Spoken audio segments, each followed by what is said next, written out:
Hello everyone, today we will be diving deep into the crypto portfolio strategy from another investor that I deeply respect in the space, Lark Davis. So what really got me started as an investor was actually in a weird way my mom. And so I started really getting into it and started investing. And I bought Bitcoin. My first three altcoins were NEM, Digibyte, and XRP. He is a well-known angel investor and fellow YouTuber that I have been following since 2018. Lark has been one of the most calming voices in the past 3 cycles. Whenever I feel doubtful about my long-term holdings in Bitcoin, Ethereum, he has always been there to deliver unbiased information on the daily. So today I'm gonna sit down with him to learn about his origin story of how he got into crypto, what his outlooks are for the upcoming cycle, and whether history will repeat. And last but not least, we will cover his top 3 altcoins that he sees the most potential of in his portfolio. Okay, Lark, how's it going? Going good. Thanks for having me on. Pleasure. I have been always, following your content for the longest time, and especially, your Bitcoin content, your daily updates. Whenever the bull run starts to kick off, you have been one of the few people that consistently preach a long-term perspective, and I have just found that. And you and I would say Crypto Saras, George, have been the 2 most calming voices that I deeply respect. So really happy to be talking to you today. So first of all, I want to kick off with your journey into crypto. So how do you get started in this space? So what really got me started as an investor was actually in a weird way my mom. So she was, I'd heard about Bitcoin before, and I'd kind of always kept an eye on it from a distance, but never pulled the trigger, right? So I think my first time hearing about Bitcoin was 2012. I was talking about it with my other sort of university tutors in our sort of tutor's office. I was like, it sounds really cool, but, I need beer money this weekend because we're in university. What are you going to do?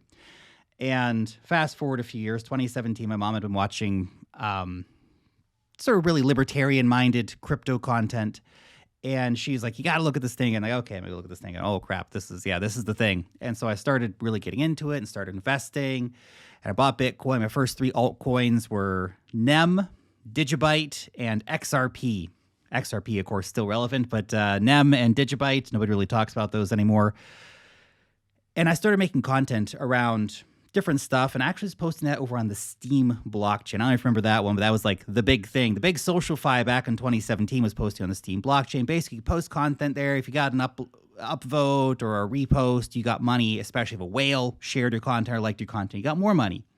And so it was fun, and that quickly grew into posting content on YouTube, and I post videos over there, but then the YouTube channel started blowing up. I think my first big video was a video on IOTA, got like 5,000 views or something. I was like, this is crazy, oh my gosh. And it just kind of grew from there. I never really got into content creation with this sort of idea, like, I'm going to have a big YouTube channel someday and all this sort of stuff. I was just curious on crypto, and I was learning and sharing my adventure as I went, sharing what I was doing, and man, what an industry to work in, what an industry to be involved in. It's been a wild few years.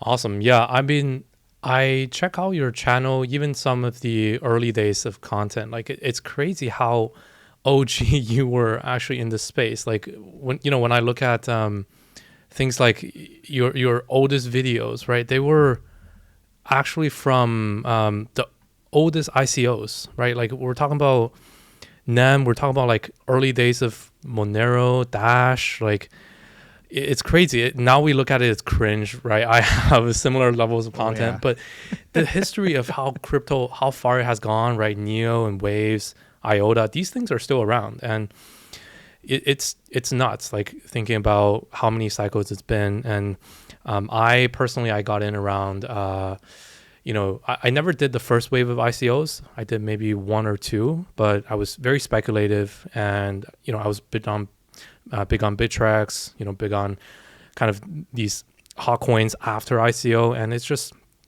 it's it's definitely a time machine. Look at the mustache, man. Look at the mustache. It's awesome. It really is. That's a trip down memory lane, and it really comes back to the reality of the crypto markets too, because you look at a lot of these coins, like nobody talks about most of this stuff anymore. And it's also a good reminder that most of what you're seeing today is not new ideas. We had the same kind of stuff like Golem token, right? Distributed computing networks and stuff like that. And we have hot new ones today that are doing the same stuff, but nobody talks about some of the OG ones anymore. They just have gotten forgot about by the market over time.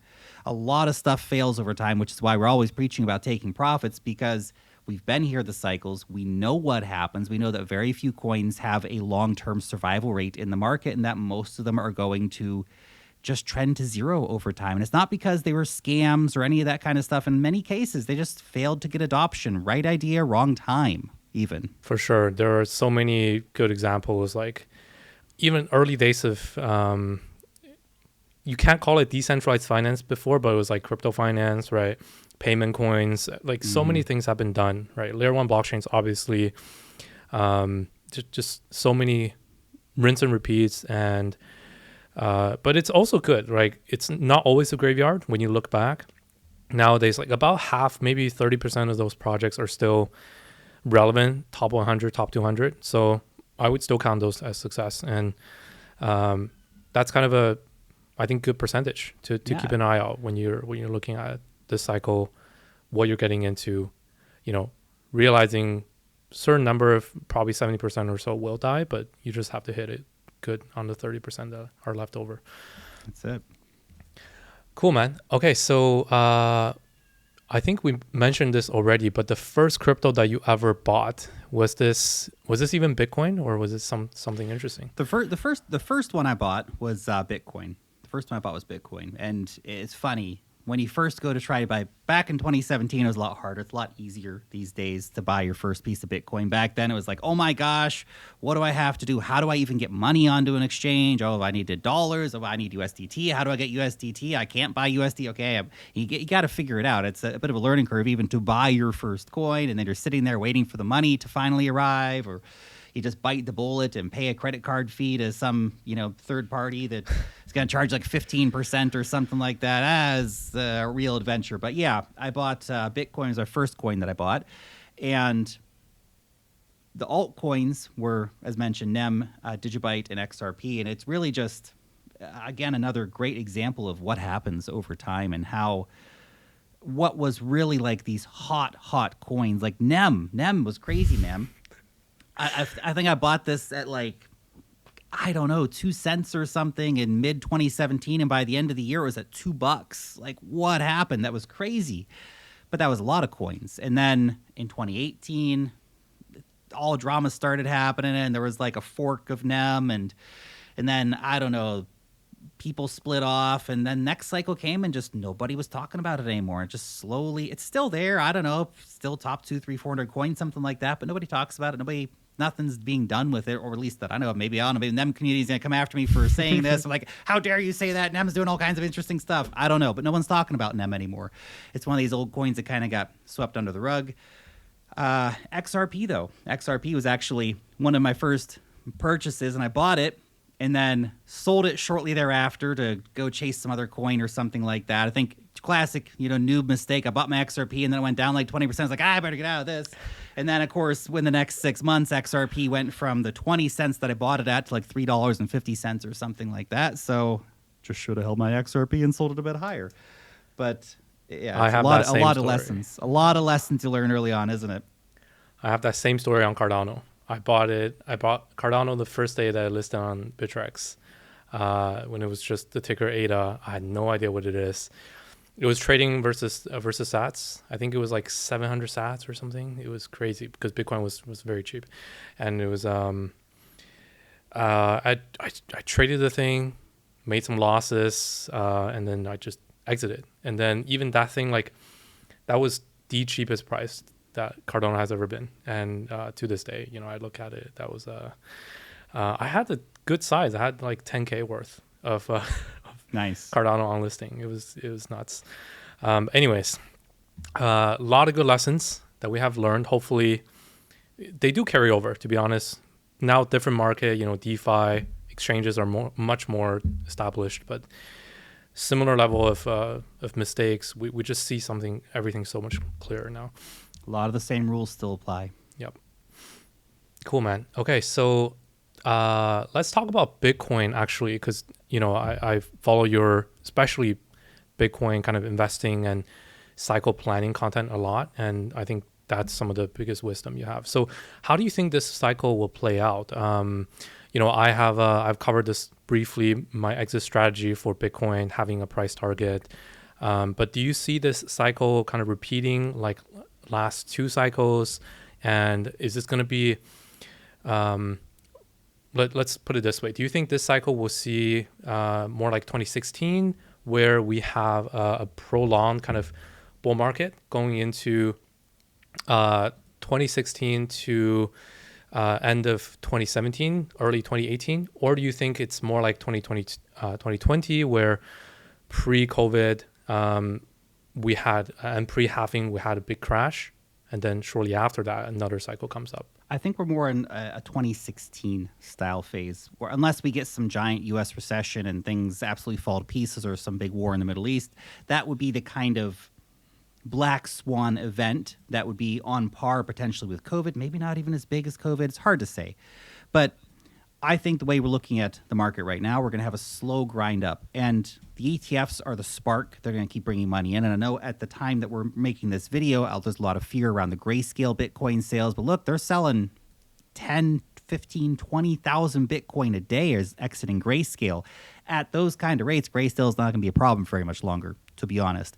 Once the grayscale problem is resolved, then we have more inflows coming and the prices will start to move up. More liquidity will come into the markets.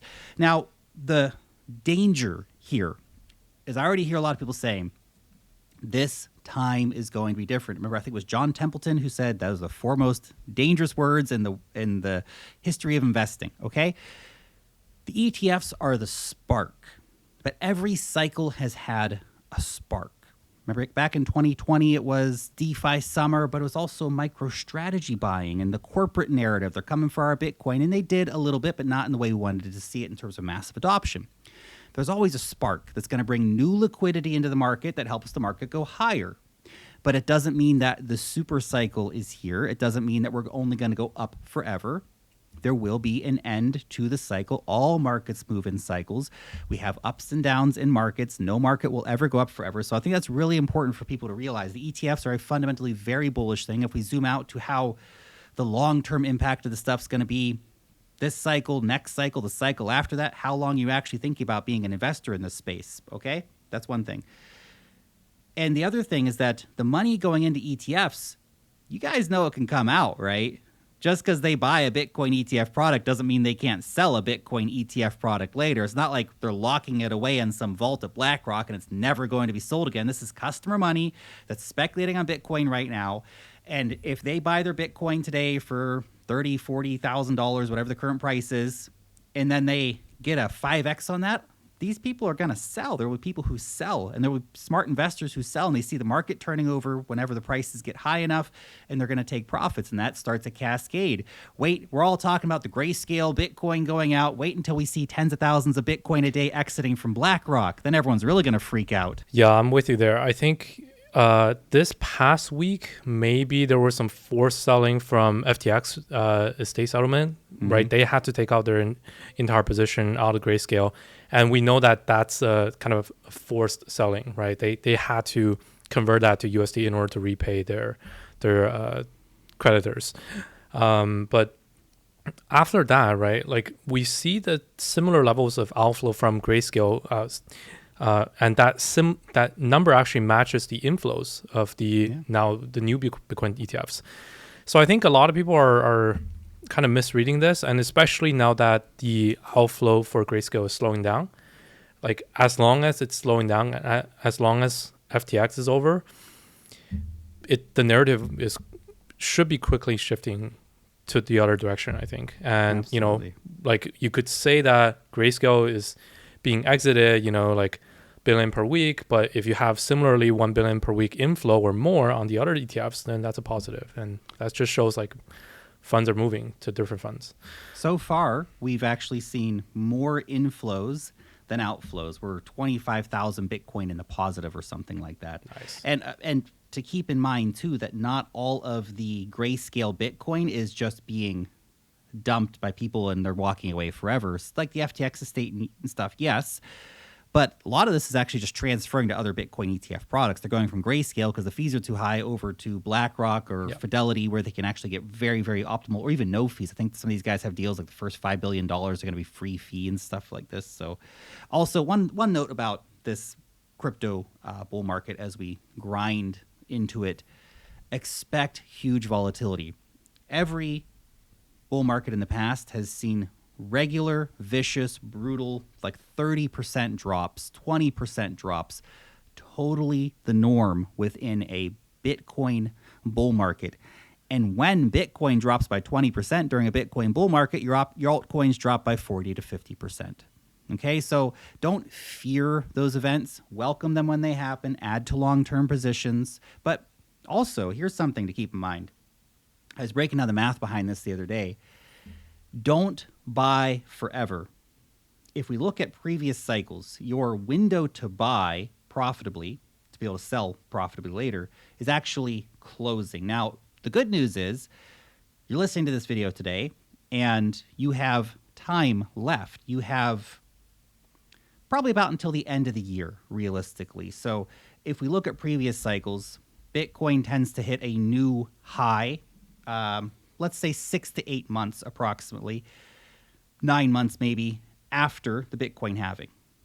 That's probably one of the best periods. Of course, pre-Bitcoin halving, great period, but that's your last best period. Post-Bitcoin halving, before things really start taking off. Once we cross over into a new high, your risk reward starts fading very quickly. So that's going to be October, November this year is probably going to be, if we look at, again, previous cycles, that's going to be approximately when you want to stop buying. Once we cross over that previous high, start making new highs, that's actually the time to switch your mentality, not buying anymore, but now start thinking about laddering out, start thinking about how do you take profits, how do you sell into the next 6 to 12 months of crazy bull market run kind of stuff. So that's a very important mentality switch that you got to make. Now, look, if you're just exiting fiat and you've got a 20-year strategy for Bitcoin, you're probably not going to care about that. But for all your altcoins, and most of us have huge bags of altcoins, for all your altcoins, that is something to think about. How do you get out? What is your exit strategy? Now, not saying you have to ladder out, but laddering out can help manage risk and manage the psychological effect, because here's the truth. Some of you guys will position yourselves quite well. Some of you guys are going to go from 5 or 6-figure portfolios to 7 or 8-figure portfolios a lot quicker than you realize, and you're not going to be able to manage it. And most of you guys will round trip those bags back to the initial price, or even put in giant losses because you fail to take any profits.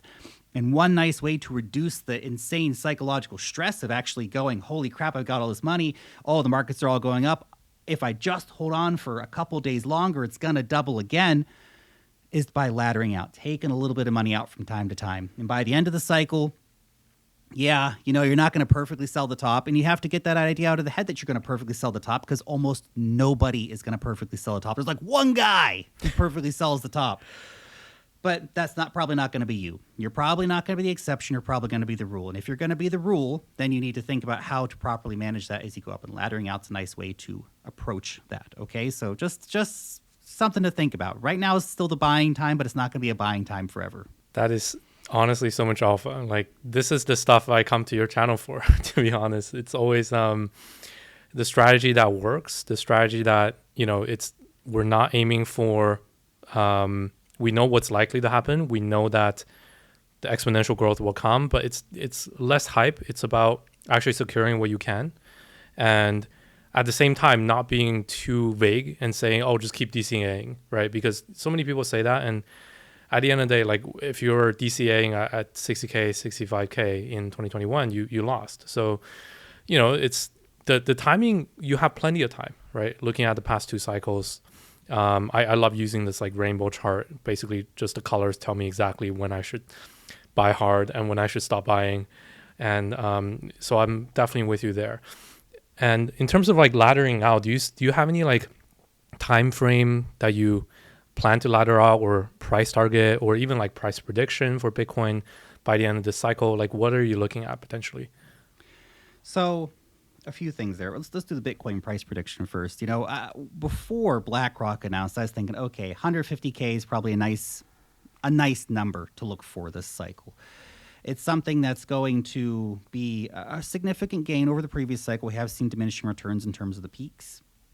But the Bitcoin ETF can bring more money at the top quicker. There's a very easy way for people to get money in now. So that gets us to the potential where we could see 250K, but I want to be very, very clear. I'm not getting myself wedded to any, like, this has got to be the number that it's going to get, okay? That's dangerous, because if you've got this idea in your head, it's got to be 250K and then I'll sell. Well, what if it only goes to 240? And then you don't sell. And then you ride your bags right back down to 40 or 50K in the next bear market, which, hey, okay, you're still doing okay, but you could have had life-changing generational wealth had you clicked the sell button, but you didn't because you're waiting for 250K.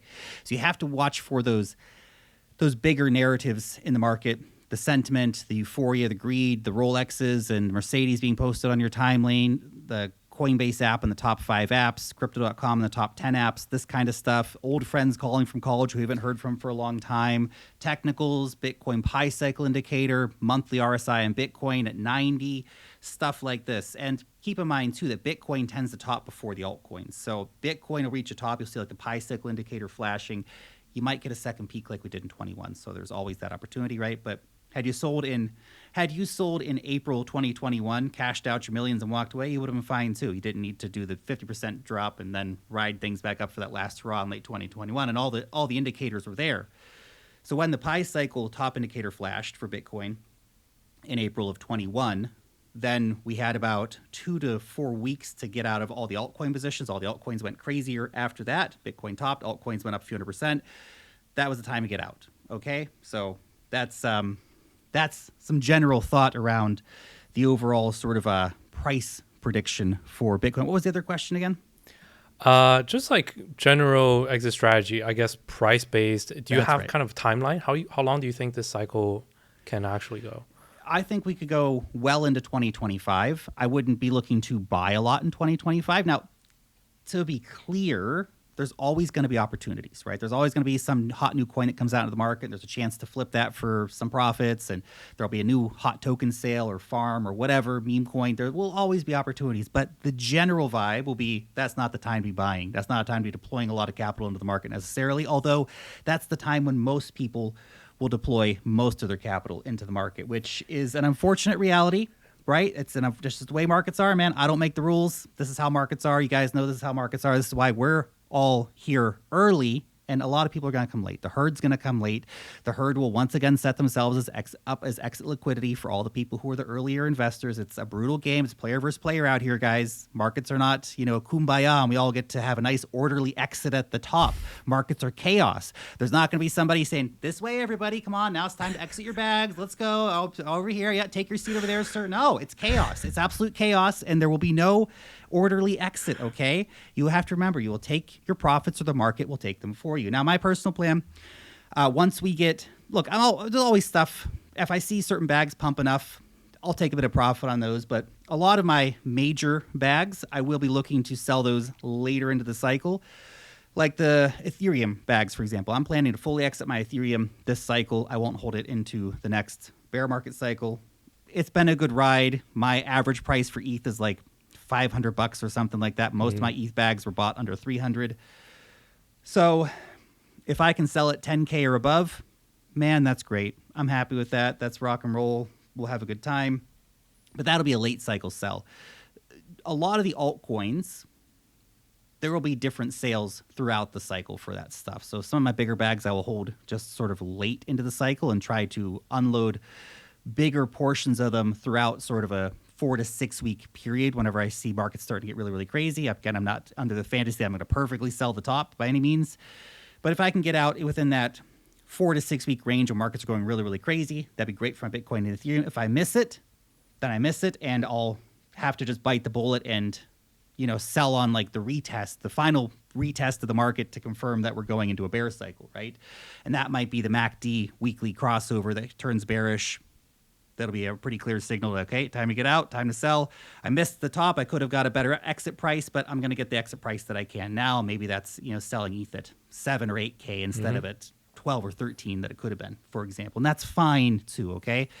you can't bargain with yourself when this time comes, because you start bargaining with yourself saying this is just a short correction, things are going to go back up, when all the technicals and indicators are pointing at no, actually the market's probably rolling over and conditions are changing, and you can get and sell out at that point. So but the other altcoin bags, I mean, I've got a lot of different altcoin bags, and when I see some of those, like, for example, start to become too big of a percentage of my portfolio, like, I don't want any of my altcoin bags to be over like 10% of my portfolio, for example. So if I see those kind of pumps happen, you got to shave some off. Some of these, again, I'm willing to hold rather late into the cycle, but I will from time to time just take profits on stuff like, okay, this bag's currently 500% in profit, just take 10% off it, lower it down a little bit, reduce the risk on this, get the capital back out, whatever, and let the rest of it run. So I have no problem with doing a bit of laddering out on my positions. This is one of the tricks. I get asked this a lot, is, okay, what's like the definitive strategy for laddering out? Man, it's going to be different for everybody. And I wish I could tell you, like, this is the golden rule, this is exactly what you have to do, but there's lots of different ways to approach it. You can say, okay, every $100 million increase in market cap, I'm going to sell 10% of my position. You could say every 50% increase in the coin, I'm going to sell 20% of my position, 10% or 5%. There's so many number variables, but the key thing, I can't tell you what to do with your laddering out strategy, but think about a laddering out strategy. Think about your plan now, because if you're not thinking about your exit plan, if you're not planning to exit, then you're planning to be exited on, yes, essentially. Okay, guys? So you have to be ready for this, because when markets get really, really crazy, it's the hardest time psychologically to think. You get inundated with the greed and the euphoria. And if you haven't thought now, before things get really crazy, if you haven't thought about this now, then when the time comes to actually do something, you're going to be in a state of paralysis because of the greed and the euphoria, and you won't be able to think clearly. But if you have your plan, you write it down. Write it down, ideally. If you don't write it down, at least have it in your brain. Have it like, okay, this is what I'm going to do. This is my plan, right? And then try not to bargain with yourself and say it's going to keep going up forever, because it doesn't. It never does. I love that. Like, I love that part of especially forming a plan now, because you got to realize the psychology of multiple cycles. Like, I've been at the exact position before, even though I roughly know how the cycles will go. If I don't plan beforehand, it becomes so much harder and harder to plan after for an exit, because it's always new people coming in. You can always find an excuse to tell yourself, okay, I'm not going to exit now. And at some point, other people will do the job for you, and you just be held left, holding the bags. So big lesson there for sure. Yeah, you can either sail away on a yacht with your wife and your kids into the Caribbean and enjoy your bear market, or you can be a bear market bag holder, and you can go and be part of the community with other people on Reddit and Discord. It'll be fun. Oh no. Live long enough to become community supporter. Don't do it, guys.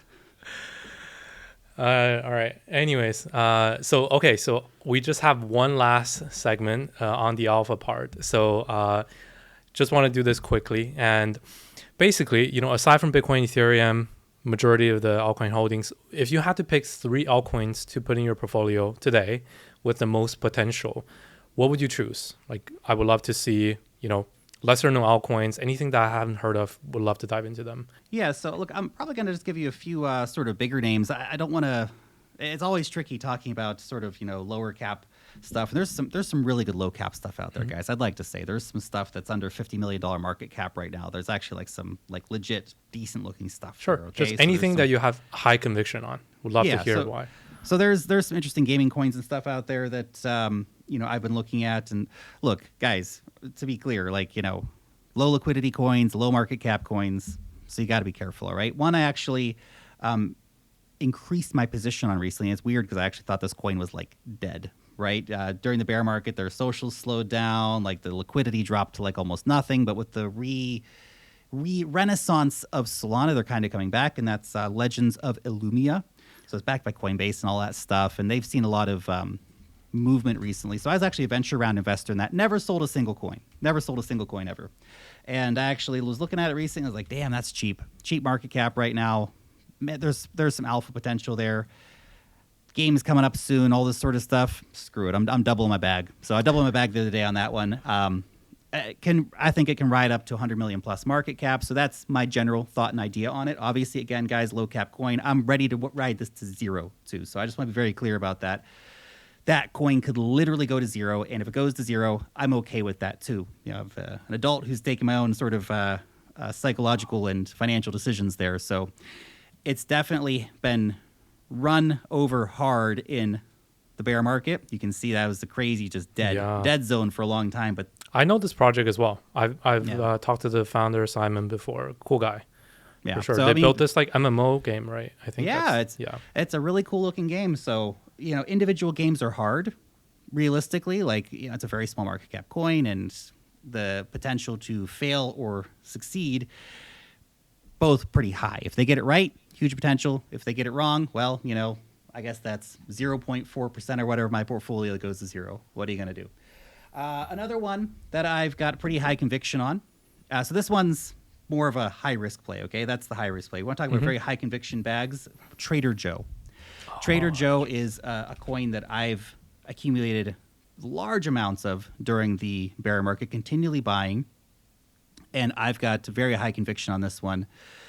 It is like the biggest exchange on Avalanche, and they've got a very big presence in Arbitrum, and they've launched a sort of a white They went on label Mantle also, spinoff, right? on Mantle as well. That was a big airdrop. That was cool. So look, I love this coin because they are everything that Uniswap should have been. The reality is Uniswap is crap. Let's keep it real. It's not a great user experience.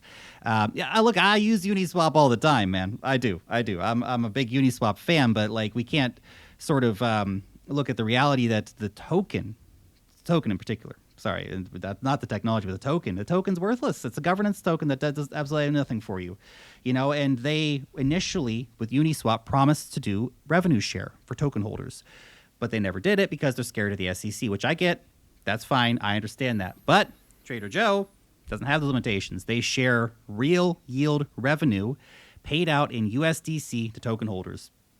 So this one has been a great money earner, especially with the markets picking back up. Volumes have picked back up, and it's been slaying it in terms of producing nice real yield paid out in USDC stablecoins. So as long as it's under $1, I'm going to keep taking the rewards from that and piling them back into more Joe long term. So this once it gets over down a lot also. Yeah. Once it gets over $1, I'm done buying Joe, and I'll just ride it up and hopefully sell it for much more during the bull market at some point. So they did some cool stuff. I remember when they launched the liquidity basket stuff. That was new. Like nobody was doing that. It made UniV3 so much easier to do. Yeah.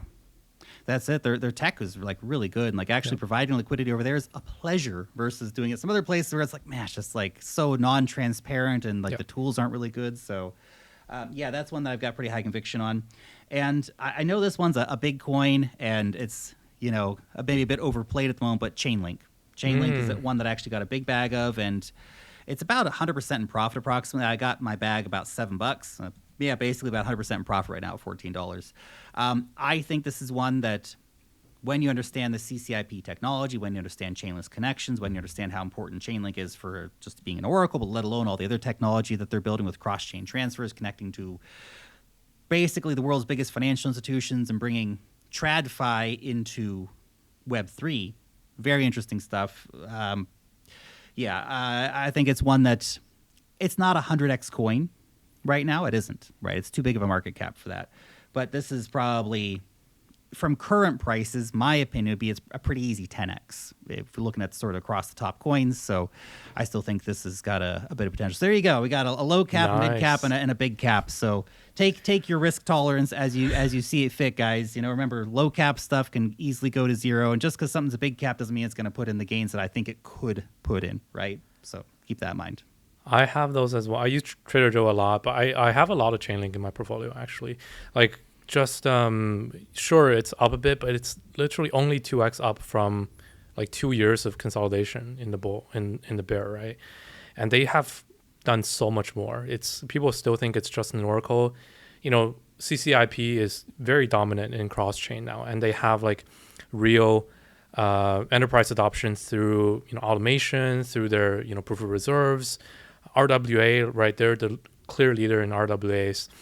it's just so many more narratives. Like everywhere, as long as you use DeFi in a more like rich enterprise environment, anything Ethereum related, Chainlink is going to be there. So yeah, I have a big bag of Chainlink as well. Nice. Very cool. I like those picks. Very good range as well. Lots of options out there for you guys. It's just remember, just because somebody talks about something online, you don't have to go blindly ape into something. But I hope that maybe it's a bit of inspiration. You can go and look and do your own research and say, maybe that is interesting. Maybe there's something here that I find valuable. Yes, always inspiration, but of course you have to understand what you're getting into. All right, well, that's it. That's everything we have planned. So thank you for coming on the show today, Lark. It has been a pleasure. Always love, listening to your advice, even on the, daily just Bitcoin updates, and especially the cycle talk. I love the part that you just really drilled the idea, not only into our viewers' heads, but into my head as well, like how important it is to have a strategy going into the cycle.